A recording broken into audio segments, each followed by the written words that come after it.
এদিকে কোটা সংস্কারের এক দফা দাবিতে সকাল থেকে সন্ধ্যা পর্যন্ত সারা দেশে অবরোধ কর্মসূচি পালন করেন শিক্ষার্থীরা। এতে মহাসড়কগুলোয় দেখা দেয় দীর্ঘ যানজট, ভোগান্তিতে পড়েন যাত্রী ও চালকরা।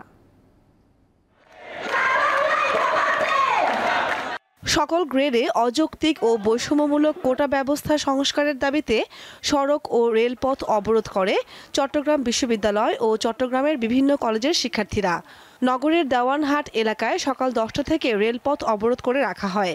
পড়ার টেবিল ছেড়ে, ক্লাসরুম ছেড়ে, পরীক্ষা ছেড়ে এসে রাজপথে নামতে পেরেছে। এই দাবি আদায় না হওয়া পর্যন্ত আমরা জাহাঙ্গীরনগর বিশ্ববিদ্যালয়ের শিক্ষার্থীরা সকাল 10:30 থেকে গুরুত্বপূর্ণ ঢাকা আরিচা মহাসড়ক অবরোধ করে। এ সময় মহাসড়কটিতে আটকা পড়ে শত শত যানবাহন। এতে যানজট ও গরমে ভোগান্তিতে পড়েন যাত্রী ও চালকরা। পরে সন্ধ্যা 6:30টার দিকে অবরোধ তুলে নেয় শিক্ষার্থীরা। ইতোমধ্যে আমরা দেখতে পাচ্ছি রায় দেওয়া হয়েছে এবং রায়টি সামগ্রিকভাবে আমাদের পক্ষে না।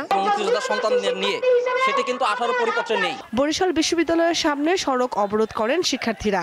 এ সময় সড়কে টায়ার জ্বালিয়ে মিছিল করে তারা। এছাড়া বরিশাল নগরীর বিএম কলেজের সামনে ও নথুল্লাবাদেও বিক্ষোভ হয়। আসলে রায়টা স্থগিত করা মানে আমাদের আন্দোলনটাকে একটা বানচাল করা। সরকারি চাকরিতে কোটা পদ্ধতি সংস্কারের দাবিতে রাজশাহী বিশ্ববিদ্যালয়ের প্রধান ফটকের সামনে রাজশাহী ঢাকা মহানগর অবরোধ করে রাখেন শিক্ষার্থীরা। তাদের দাবি কোটা ব্যবস্থা সংস্কারের। অন্যান্য স্থানের মতো খুলনাতেও খান জাহান আলী সেতু অবরোধ করে খুলনা বিশ্ববিদ্যালয়ের শিক্ষার্থীরা। এ সময় সেতুর দুই পারে কয়েকশো যানবাহন ও যাত্রী আটকা পড়ে। কিশোরগঞ্জের বরপুল মোড়ে কিশোরগঞ্জ ভৈরব ও কিশোরগঞ্জ ময়মনসিংহ সড়ক অবরোধ করে গুরুদয়াল সরকারি বিশ্ববিদ্যালয় কলেজের শিক্ষার্থীরা।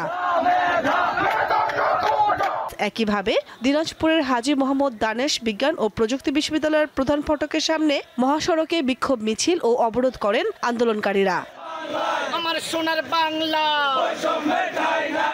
কামরুন নাহার, দীপ্ত, বার্তাকক্ষ।